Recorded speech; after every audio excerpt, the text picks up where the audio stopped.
Right, good afternoon, everyone, and welcome to today's Alta Insights webinar.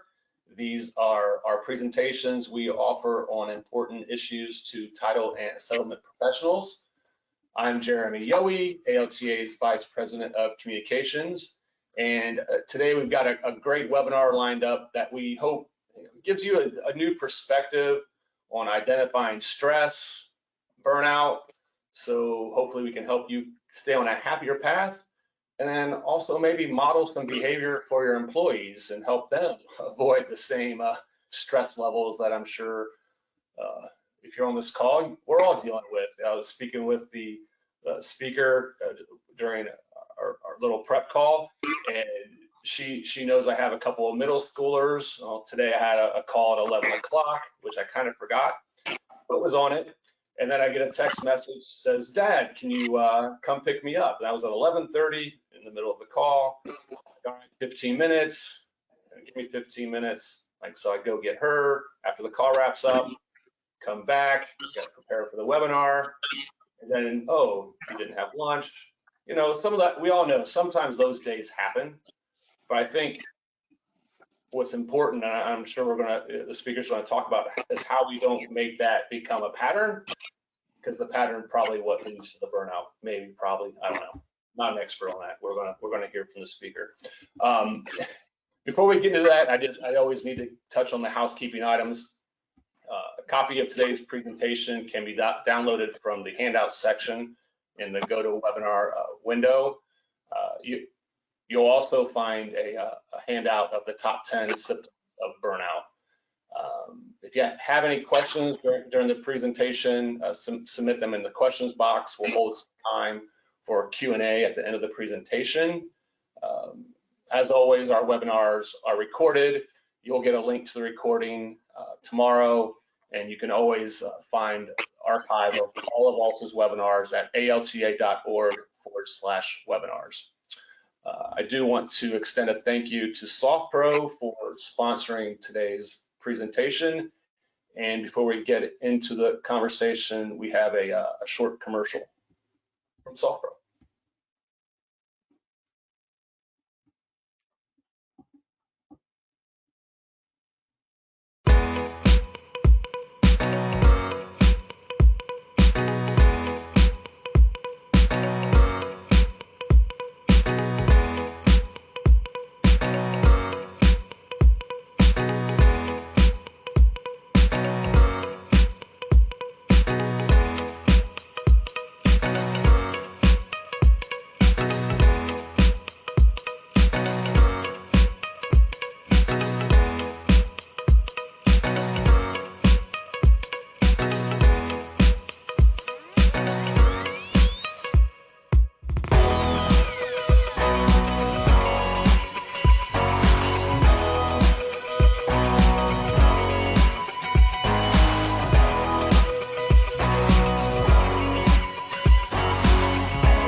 All right, thank you, SoftPro, for that message. Now I'll introduce today's speaker, and we'll get to the presentation. Joining us today, we have Sharon Sluder-Risch. Sharon is Senior Vice President and Director of Marketing and Strategic Partnerships for Two Rivers Title Company. She has more than 25 years of experience in real estate and financial services. Sharon, I am intrigued to hear what you have to offer, and hopefully at the end of the presentation, I can maybe glean one tip to remove a morsel of stress. You need it today, I think. Thank you so much, Jeremy, and thank you, SoftPro. I'm excited to talk about this particular topic. I did a session at Springboard in the spring, and as everybody knows, our days continue where we need more and more and more reasons to be calm and find the tools that we need to be able to handle everything that's on our plates. I wish we could be together in person, but of course we are all in different parts of the country. Since we are at the lunchtime slot, I encourage you, if you like, to either get your lunch if you haven't already, or a cup of coffee. I've already done the same since this is the post-lunch time frame. Jeremy already did a good lead in for me. We're going to talk about self-care in several different ways. We're going to be talking about self-care in general, what we've been doing, especially the last year and a half.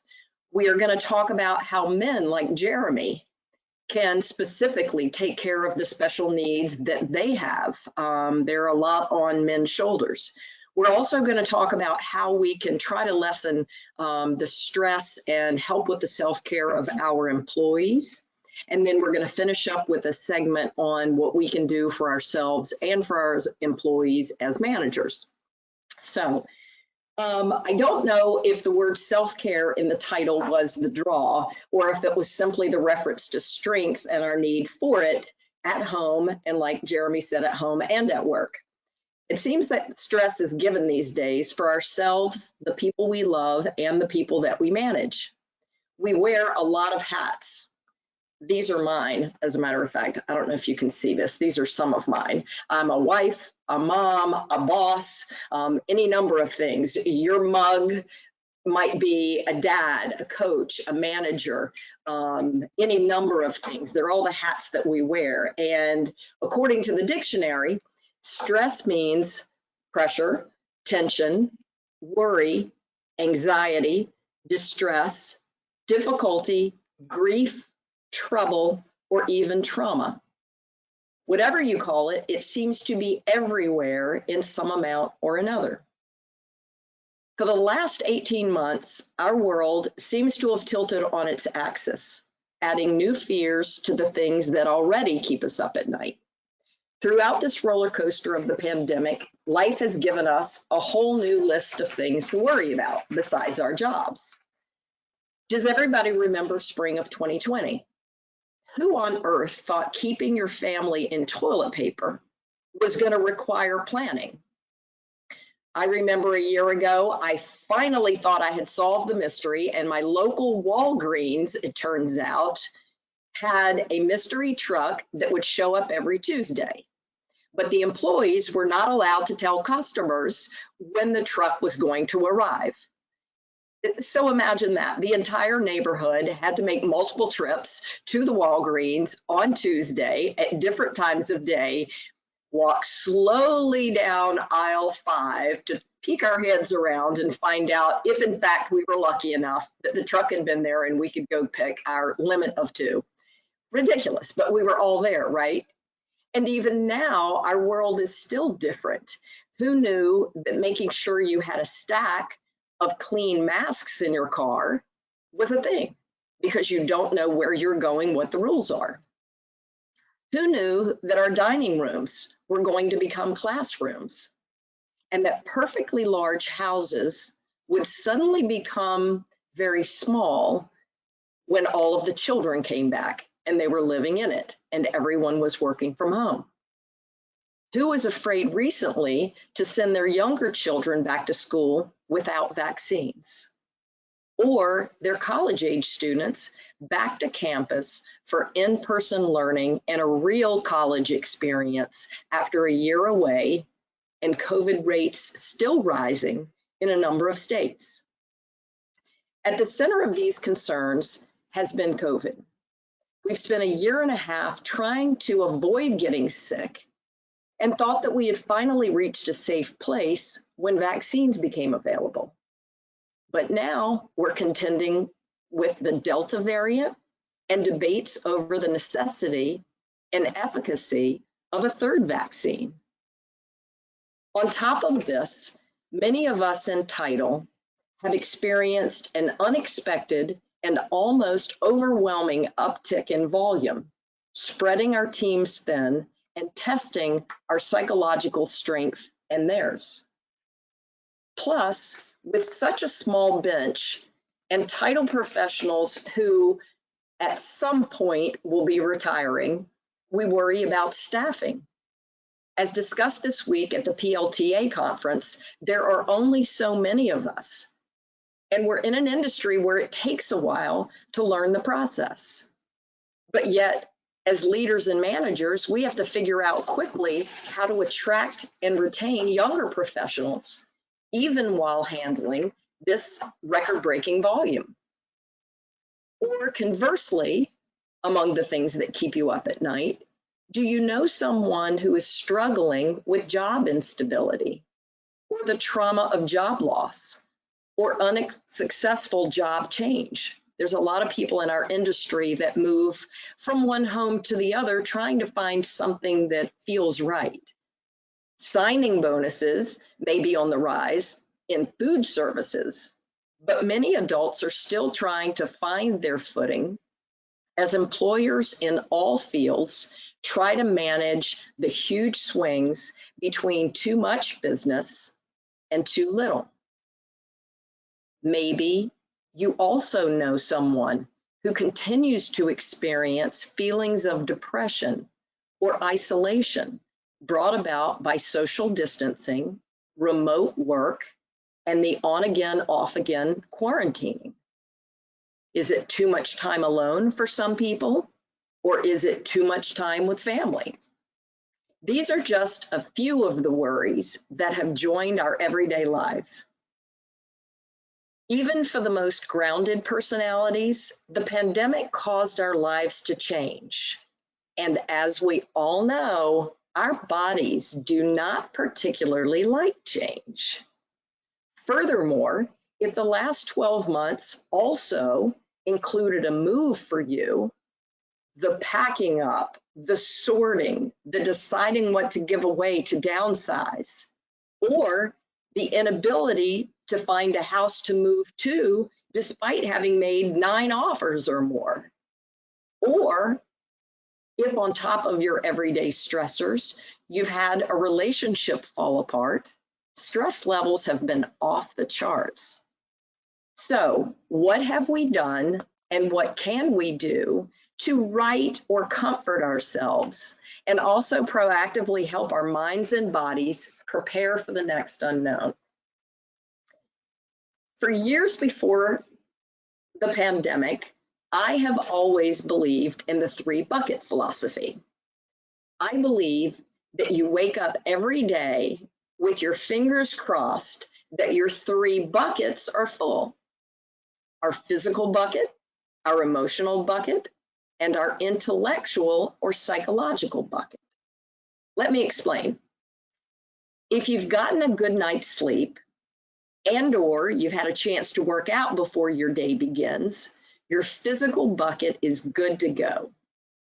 If you fall in love or get a great new job, you wake up with an emotional bucket that's filled to overflowing, enabling you to take on the day. However, if you trip while running, tearing your favorite running pants, skinning your hands and knees, true story, sadly, you've dumped out a half of your physical reserves and probably 3/4 of your psychological bucket before your day has even begun. Or you wake up with a headache, or you spill your morning coffee down the front of your favorite Zoom power outfit, the negative impact on your buckets is still the same. Let's say that you're leading a very important Zoom or Teams meeting for prospective clients.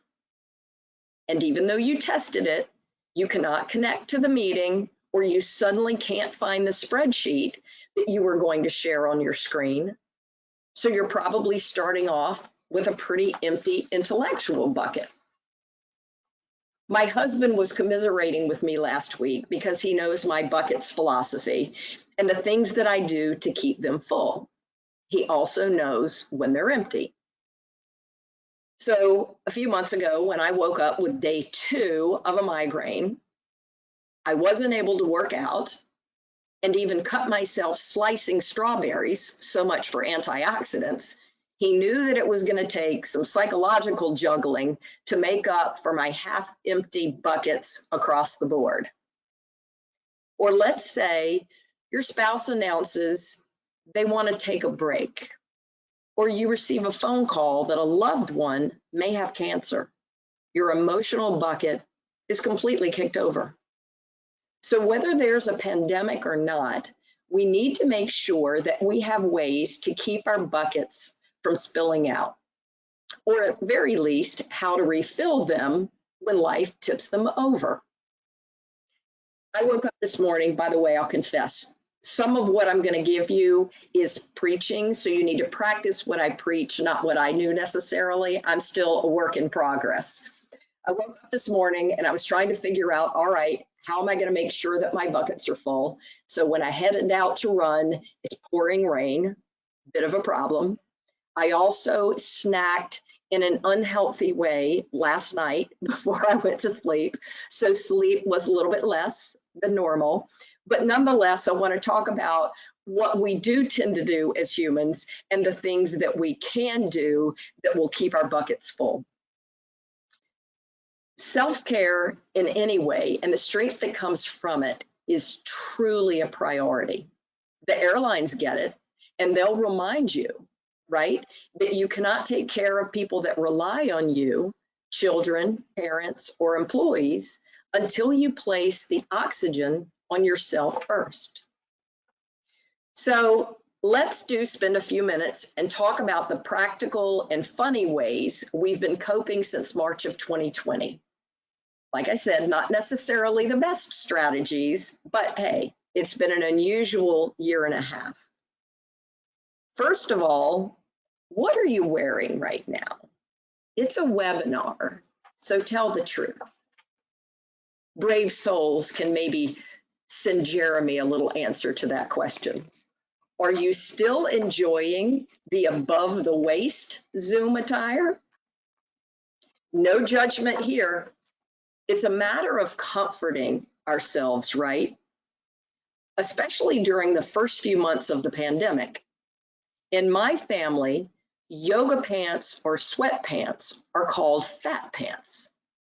Now, they're named after my brother, who at 55 is built like the proverbial pool boy and is anything but fat. Somehow wearing fat pants, maybe along with bare feet or fuzzy socks, makes us feel like we're incorporating a little bit of the weekend into our long work days.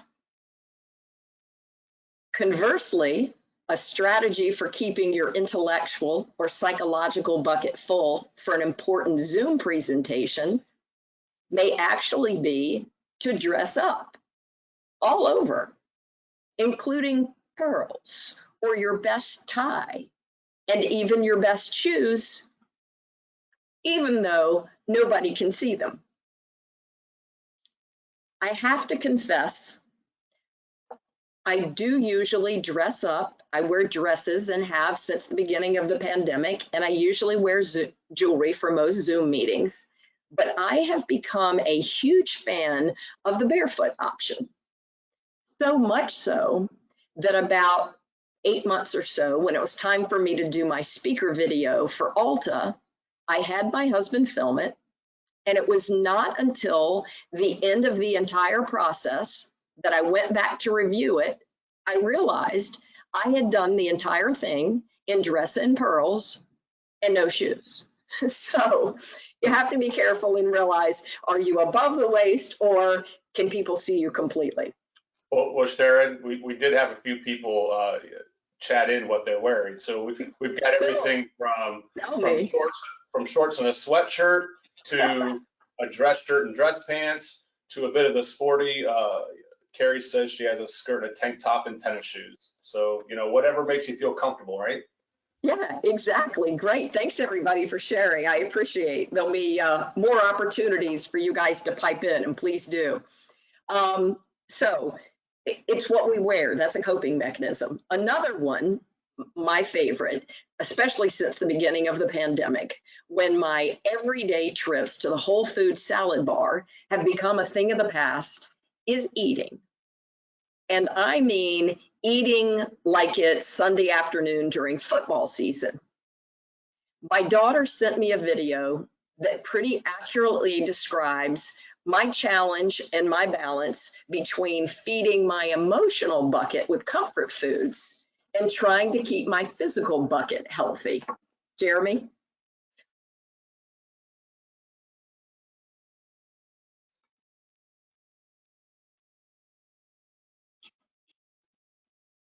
Yes, Sharon. Can we get it to play? Oh, yes. Boy, someone dropped the ball there, didn't they?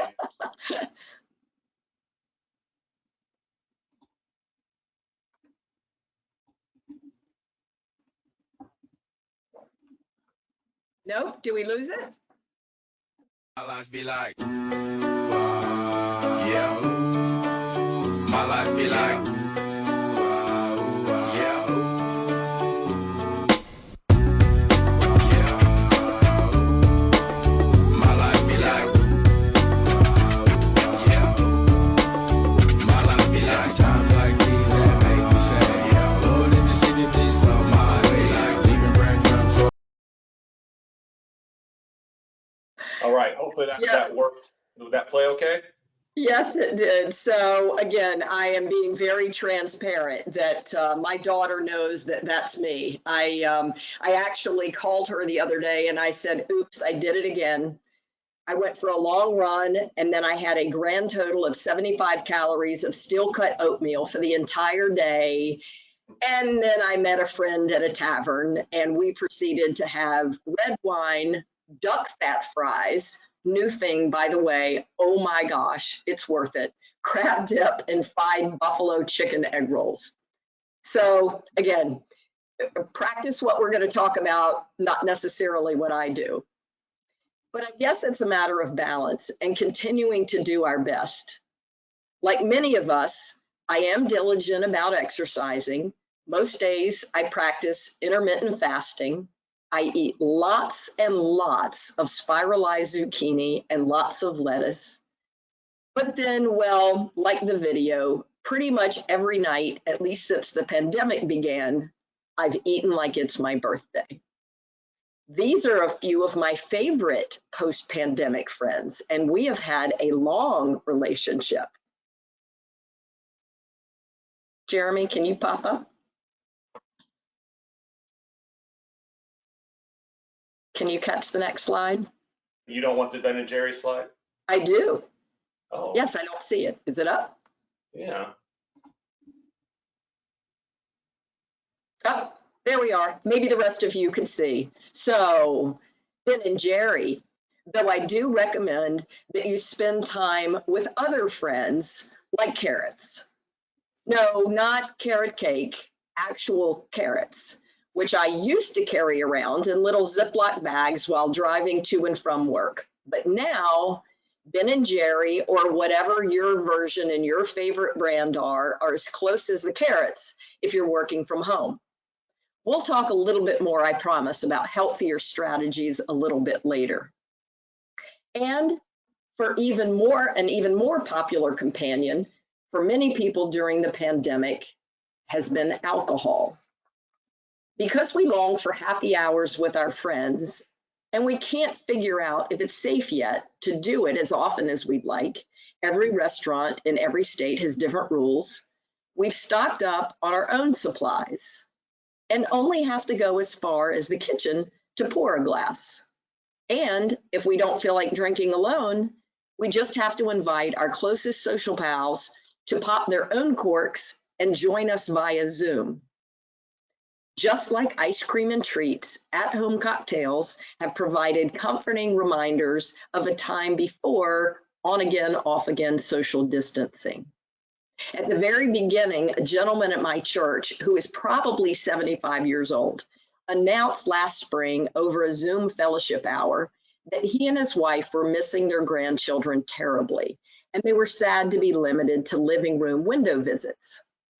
But, he said, he and his wife were making the most of quarantining, and they had 3 weekly deliveries, one for vitamins, one for Slim Fast, and one of his wife's favorite Chardonnay by the case. The pandemic aside, some life stressors are sudden and awful. and our buckets get kicked completely over without warning.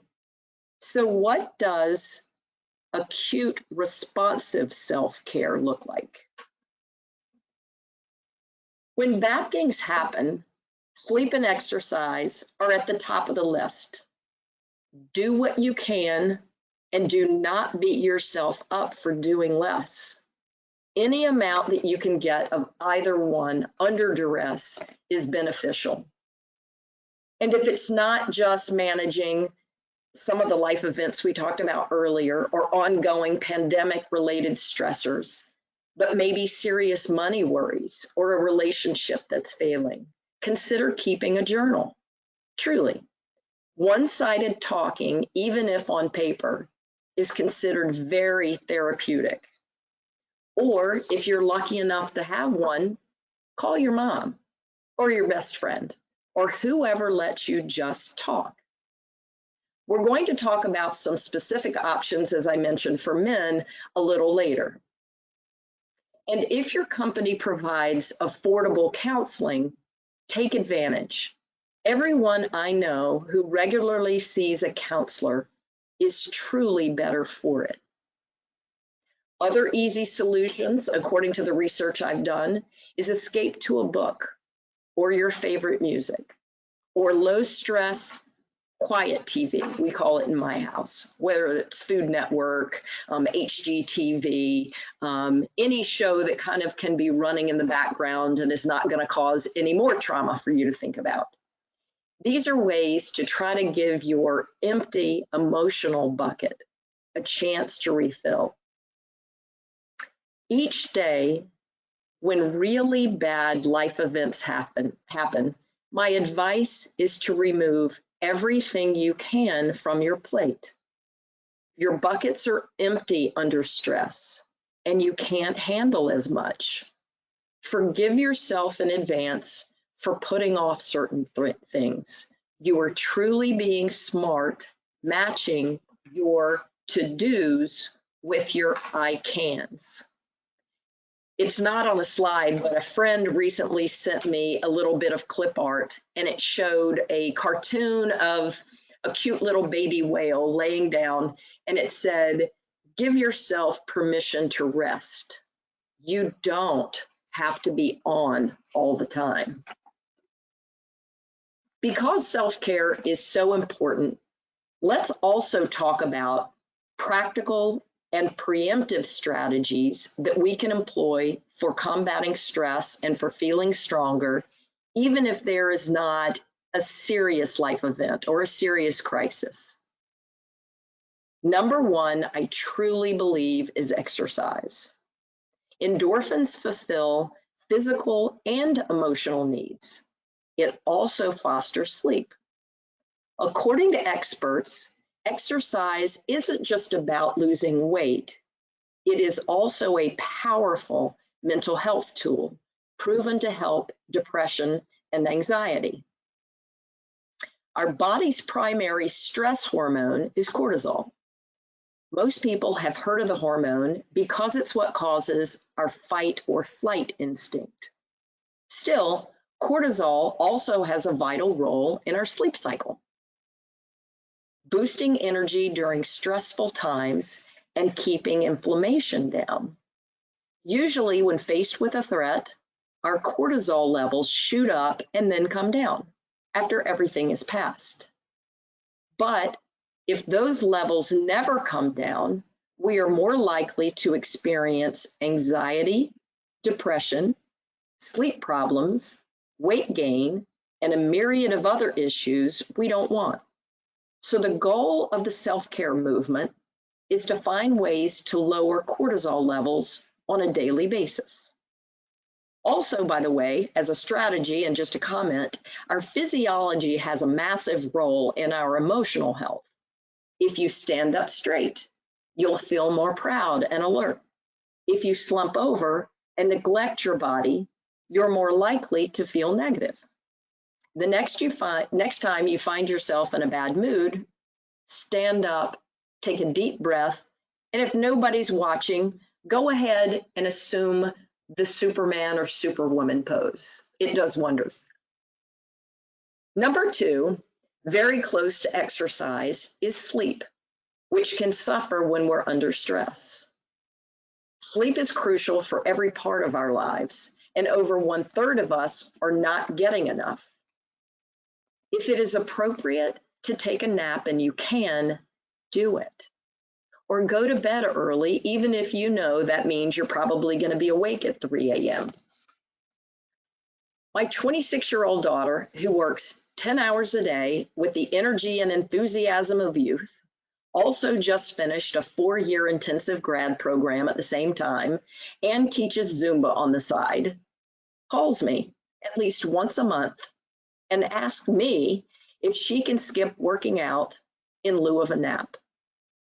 Sometimes the endorphins of working out provide a caffeine-like boost, but other times our buckets are simply empty, and a nap is the best choice for our physical and our emotional health, and it's okay to give yourself permission. Number three, and closely related to these two, and part of our physical buckets, is eating well, or at least trying to find the balance that we've laughed about earlier. Everyone knows these, but here are a few helpful hints, and I hope you don't mind that I'm going to share them. Keep healthy foods and snacks with you, whether you're working from home or in the office. If you are at home, as discussed earlier, fill your refrigerator and pantry with berries, non-sugary dry cereal, pretzels, carrots, apples, yogurt, hummus, and celery. And a roasted chicken, by the way, can provide some much needed protein during the day. And protein, as we all know, makes us feel full quicker. If you're at the office, fill your lunchbox with these same types of snacks. And if you are on the road, like I am so much, your well-stocked lunchbox lets you feed your physical bucket while you're traveling from one appointment to another, and prevents the headaches that could come from not eating or just drinking coffee or resorting to stopping for fast food. Or if you didn't think that you were going to be away from the office long enough to pack your lunchbox, look for healthier fast food options. I have to share one. My husband, who's a very unique individual, sends me information on everything all the time. But I have to admit he was right on this one. If any of you, by the way, have an Arby's, I'm telling the truth, an Arby's near you, they have a 180 calorie turkey slider that, by the way, if you've waited till 2 p.m. to go get it, only cost you $1 because Arby's has a happy hour. So it's a choice that won't break the bank from your physical bucket. If you can pick one up and bring it home, even better, throw 4 or 5 slices of lettuce on it and you have a healthy, satisfying mini meal. If anybody else has suggestions for fast food, shoot them to Jeremy as well. It'd be good for us to share. Feel free to have one small stress snack at your desk though. Think mini peppermint patty or a brownie flavored protein bar. Sometimes the 3 p.m. cup of coffee just isn't enough. So simply plan ahead. Don't resort to stale birthday cake in the break room. At home, use smaller plates for eating, preferably white.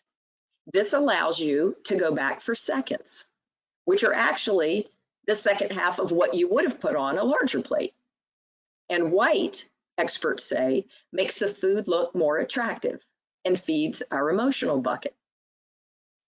As your mother says, also try to put something green in every meal. Maybe not breakfast, but at least lunch and dinner. When it gets cold soon, remember soups. They are highly satisfying and do not usually contain many calories and can be easily microwaved at the office too. Keep water and club soda on hand. I personally like to eat my calories at dessert and happy hour clearly, and don't want to be tempted by high-calorie sodas. So I have to keep the healthy stuff close by. At home, try not to eat in front of the television, or if you do, still set yourself a place setting at the dinner table. Pay attention to what you're eating so that you are satisfied versus mindless eating and realizing that you didn't taste a single thing you ate watching a favorite television show. Also, try to practice the 20-minute rule. If you've just eaten dinner or even finished dessert and you're still craving something, wait 20 minutes. This magic window of time will often have your body reassessing if you need anything else, and sometimes it no longer does. Some additional self-care tidbits at work are these. Take breaks during the workday. I know, easier said than done, but they are critically important. For many who are still working from home or a hybrid schedule, remote offices are open longer. So try to set boundaries. The day no longer ends at 5 because there is no established time to leave and drive home. Your office and email are right there. So how do you know when it's okay to stop working? When all it takes to be at work is a smartphone and an email account, switching off and escaping stress is harder than ever. Mental self-care requires proper rest, and that requires the ability to unplug. One idea is to keep your out of office message, I've heard it today, someone said out of home message, updated from your office or even for your home, providing your response is okay with your HR department. You might list your hours as 9 to 6. That's a 9-hour day, or whatever is reasonable. But say in your out of office message that you will be returning at 8 or 9 a.m. the following day, even if that means walking to your office from your bedroom. Conversely, are you at your home office desk or table or kitchen counter, wherever you're working from, promptly at 9 every day? Keeping a regular at-home work schedule can give you a sense of normalcy, and it lets clients and teammates know when they can reach you. Also, if you are the one scheduling Zoom meetings or have an important project to complete, choose the times of day you feel the most energetic, physically and mentally. Control your calendar as much as you are able. Avoid eating lunch at your desk. Give yourself a change of scenery, or take the time to text a good friend just to check in and think about something other than work. Better yet, take a walk. Research shows that a 15-minute midday walk boosts both concentration, mental acuity, and energy. We talked about this earlier, but regarding food, especially at home, comfort as you need to, but stash the cookie jar. Instead, set out a giant fruit bowl and reach for an apple or a banana when you get hungry. The old adage, out of sight, out of mind, is true. Think of food in energy terms. Quality calories from veggies, fruits, and proteins fuel your body to do the things you love, including work. Another healthy strategy to offset comforting snacking is to add weights to your routine, even if it is in 10-minute blocks, when you're working from home or when you get home. Lift weights while you binge watch your favorite television show, or see if you can hold a plank for every other commercial. The risk of cardiac events like heart attack and stroke are 70% lower for people who lift weights twice a week. Moreover, those that never did, according to a study in Medicine and Science in Sports. Weight training also improves bone density and balance. Also take time to declutter your home and workspace. Getting rid of that stack of mail, sorting files, or moving the piles of shoes from the door may improve your sense of well-being. Studies have linked cluttered environments with stress and lower self-control, which leads to snacking and doing other things that are not healthy. Decide too how much water you want to drink each day, especially to offset the caffeine that you may be using to jumpstart yourself. Keep a Post-it note handy and make hash marks to keep track and try to match or beat your water consumption goal each day. Or one strategy is to refill your water bottle every hour, encouraging you to drink it between refills. Lastly, be mindful and grateful. Count at least 3 blessings a day. This is for at-home work or at the office. Or create a yay list. I love this. Every night, write down anything that made you say yay during the day. Think finding hidden money in your pocket, a surprise call from a friend, sunshine when it was supposed to pour, or discovering that your favorite happy hour spot just opened. This process provides great emotional endorphins. Now we're going to talk about the men in our group. Jeremy already gave us a quick snapshot of the things that happen in his life as a parent, as a leader with Alta. It's very important. Too often, men are taught to think that self-care is just for women. Unfortunately, that means that a lot of men are getting their needs ignored or not getting their needs met, and the opportunity to maximize wellness is ignored. Men's self-care and men's buckets are just as important as women's. And men, Jeremy, I don't know how many on our, maybe they can let you know, I don't know how many men we have today, but there is a lot of information about it, including the article that I've referenced on the slide in front of you. And I encourage you to read the whole thing. Whether you're experiencing the pressure of running your own business, or you've recently become your child's primary parent, or you're tired of living alone, or all of the above, it's about taking time to relieve or prevent stress and to identify burnout or depression before it becomes overwhelming. The men in our lives are taught to be strong and will usually tell you that they're fine. According to my husband, with whom I shared a lot of my research, the biggest difference is not the menu of strategies available to men, but instead the motivation to find time for them. While I was at the PLTA conference, I was speaking with a 25-year-old about this topic, and without being prompted, he said, well, women vent, while men tend to keep their feelings to themselves. He's absolutely right. Women historically tend to talk to their friends more, keeping themselves naturally and emotionally grounded. They pay more attention to their bodies and are more disciplined about keeping doctors, dentists, and dermatology appointments. Men, as described by the 25-year-old new to our industry, get sick and sustain sports injuries.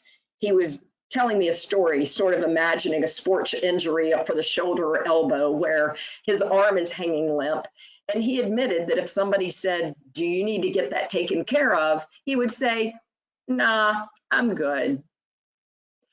Before I got married, my husband proudly showed me a scar that runs along his wrist, explaining that he had fallen playing basketball in college and finally decided to go to the doctor 4 years later, necessitating groundbreaking surgery and pieces of plastic to make the whole thing work again. Yuck. However, think about this. Getting checkups in no way diminishes your virility or stamina. It's just smart. If COVID strikes, adults with undiscovered pre-existing conditions like diabetes are twice as likely to suffer or die. So men, regular trips to the doctor need to find their way back onto your to-do lists. Note, married men often live longer because they have a partner in their court who nags them to take care of themselves. But we encourage you to do that. You're too important to us. According to the author listed on the slide, Garrett Michael Carlson, men's self-care isn't much different than women's. We love, he says, being pampered. We love feeling healthy. We love relaxation. The only problem is that we don't know how to ask for it. When they do choose, research says that men tend to utilize these self-care strategies: exercise, companionship, and solitude. Like women, exercise is a key component in building endorphins and lowering stress. After spending a year at home with beer, potato chips, and frozen pizza as close as the next room, eating right and working out doesn't mean you have to jump straight to grilled chicken breast, kale salads, and 60-minute HIIT workouts. If your physical tank has been empty for a long time, short walks may jumpstart a regular exercise routine. And if you walk outside, you may also get the benefit of some vitamin D, along with a view that's different than your office. Defend your exercise time. Mark it on your calendar and find ways to give it the importance it deserves, and it will take care of you. Whether your daily ritual are these walks, or strength training, or joining an adult men's soccer league, or pulling out an old glove for a return to the neighborhood baseball diamond, it is all movement with purpose and will result in more energy and ensure better sleep. Plus, team sports have an added social component or sense of community, filling physical and emotional buckets for men. As stated before, women are quick to communicate with other women to de-stress. Likewise, companionship is something that men need as well, and time should be dedicated to it. Whether it's a pickup basketball game, a round of golf, or just a little fantasy football in front of the biggest television in your friend group, it's quality time with no limit on topics that help you connect and escape daily pressures. In addition to time spent with other men, self-care for men's emotional buckets also include traditional mindfulness activities, such as meditation or positive affirmations, just like women. And according to male friends, you need solitude. This could be a few minutes every day in your office just by yourself, or a weekend away fishing or hiking. The goal of mindfulness, even if it's a walk around the block purposefully without the distraction of technology, is to take the time to figure out if any of your buckets are empty and if you're struggling with burnout or depression or something else. According to Carlson, another aspect of men's self-care, which might be a more personal strategy for your emotional or psychological buckets, is taking some time for enclosed cognition, which is the scientific wording for look good and you feel good. This might mean focusing on personal grooming or improving your fashion game. Get a new haircut, he says. Purchase some special products for your skin or beard. Try a new whitening toothpaste. Buy a new tie. Don't be afraid to pamper yourself. A pedicure might be the perfect antidote or a treat after leading a family vacation through Disney. So to break it down, men's self-care is dedicating the time for yourself, whether for physical exercise, preventative checkups, time with friends, mental breaks, and maybe enclosed cognition to relieve stress and produce a healthier, positive mental state. You're worth it. So what about as managers? As we've discussed earlier, self-care is not selfish, but in fact a necessity, especially if we are taking care of others. I have a client and good friend who recently adopted the phrase, healthy selfish, acknowledging that taking care of herself is critical if she's going to be the best wife, mother, friend, and business owner. If the people you are taking care of include remote employees and you are not in daily contact with them, look and listen for clues indicating stress or burnout among your team. They may not know the strategies that we've been discussing this afternoon and might need a little support. I'm just going to reference a couple of things on the slide, and I know that the handout was made available to you, top 10 symptoms of burnout. But think about these. They include frequent illness, comments about insomnia, evidence of physical fatigue even over Zoom, irritability and low team engagement. Also look for apathy. If an otherwise enthusiastic employee begins to show apathy, there may be something wrong. Negativity. Chronic stress leads employees to seeing the glass as half empty, which can affect everyone around them.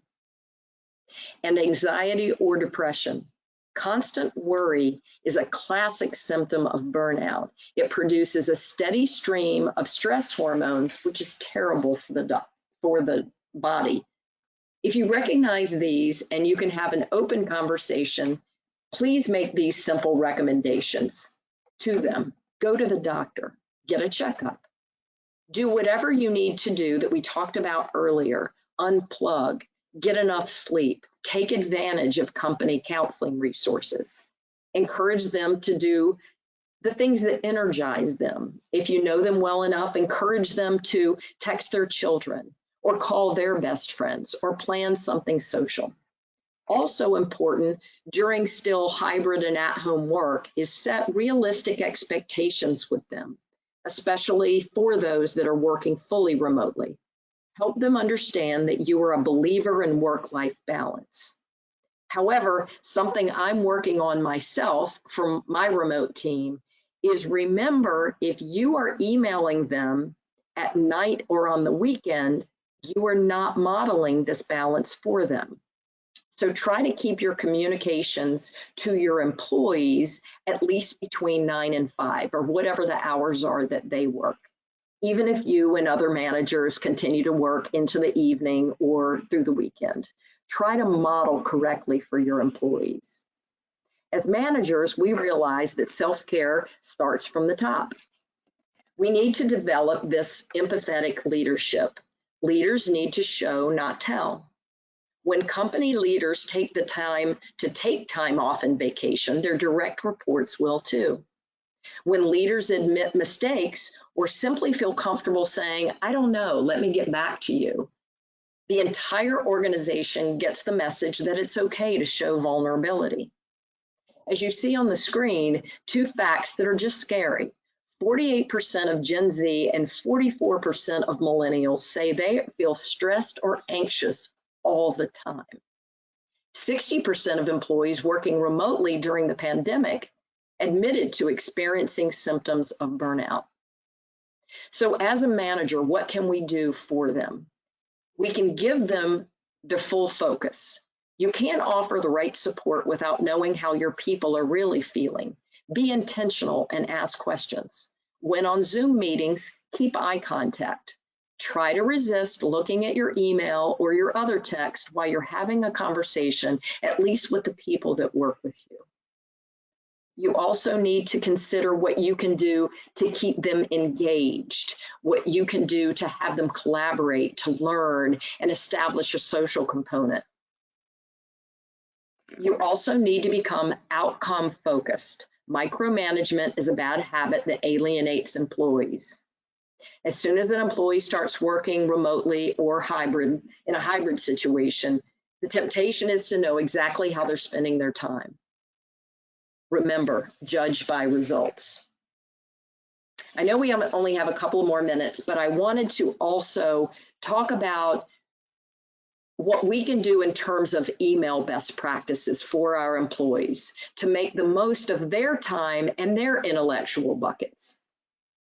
Update your subject line every time you move from one email conversation to another, and teach them to do the same thing for their teammates. With dozens of items in their inboxes, sorting can be a challenge. If you need to follow up with them, considering a particular project or client, it will be much easier for them to find your last conversation about it if the subject line accurately reflects what you were talking about. Also, try not to pepper employees with questions or thoughts that are not particularly time sensitive. If you would like a response or their sincere input, add "not urgent" or "when you have time" in the subject line. That way, they are not distracted from what they're currently working on, and they know that you have given them permission to open it later when they can give the issue their full attention. Remember, it only takes 15 minutes. It takes a full 15 minutes for our brains to return to what we were previously thinking about and concentrating on every time we're interrupted. As managers and leaders, remember to begin greetings with courtesy. Your emails should say good morning or afternoon at least once in an email conversation. It sets a tone of respect. And similarly, when you are physically among employees, smile, say hello. This also sets a tone of courtesy and respect. And if you're having a hard day, leaders do, and your face and body language show it, explain later and thank them for understanding. Great leaders model the behavior they want to encourage. So whether it's an unexpected crisis or just the ongoing impact of last year and this past year, knowing how to take care of ourselves and our teams is a skill we should all master. It takes discipline and commitment and tough-mindedness to do the things that are good for us. But when you take care of yourself and you fill your buckets, you will have more energy to take care of others fully and joyfully. Jeremy, if you can pop up the last slide. I also have another link for you guys that I found that I thought was very good, talking about self-care and even more of the items that we've talked about today. So it's important for us, our families, the people that we work with, and I appreciate you spending almost an hour with me so that we could go over these.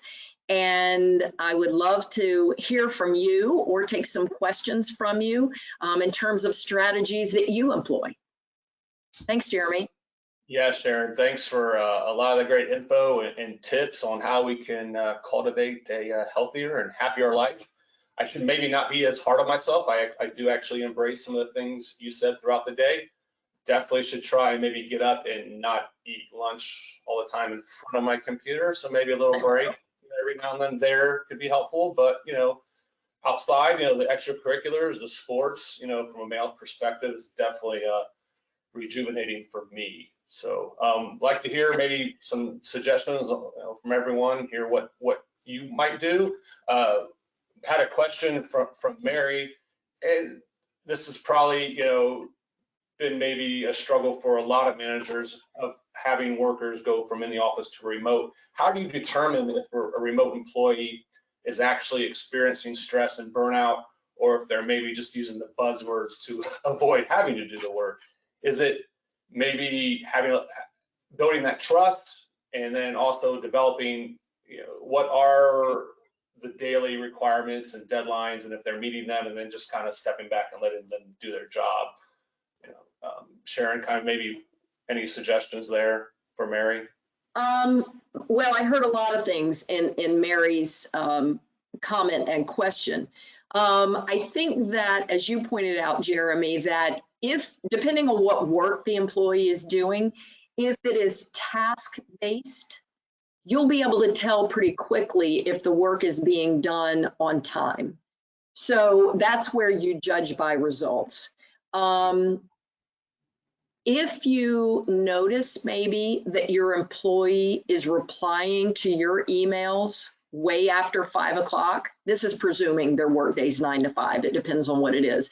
But if you see your employee talking to you, maybe you're not doing it, but they're replying to you, it clearly indicates that they're working more hours.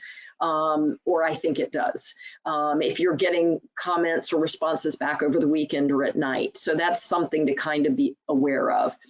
You could reply to them and say you've noticed that they've been working through email off hours, and ask them how they're feeling about the workload.